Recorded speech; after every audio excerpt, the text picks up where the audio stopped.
Faide. Mijn naam is Ilva en dit is Pangtori. Het is tijd voor een dicté. Jullie hebben al een tijdje de pagina in de gaten gehouden. En dat betekent dat jullie al aardig wat woordjes kennen. Toch? Oké dan. Pak een schrift, pak een notitieboek, een pen en laten we eens beginnen.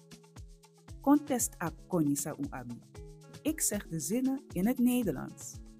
En jullie gaan de zinnen in het Surinaams opschrijven. In de volgende video die hierop volgt, geef ik de antwoorden. En dan kan je controleren of je het goed hebt gedaan. Zullen we beginnen?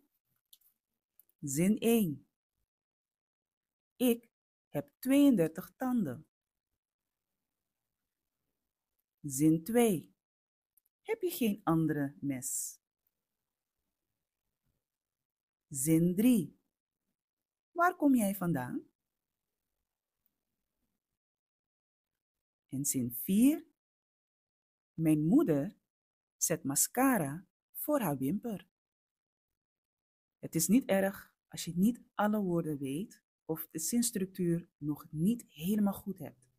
Het gaat erom dat je je hersenen eens goed laat kraken en gewoon een poging waagt om te kijken of je het al kan.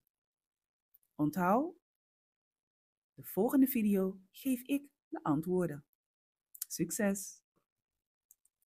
Sla deze video op, zodat je er altijd mee kan oefenen en bezoek de Spangtori website om meer en beter Sranang-tongen te leren.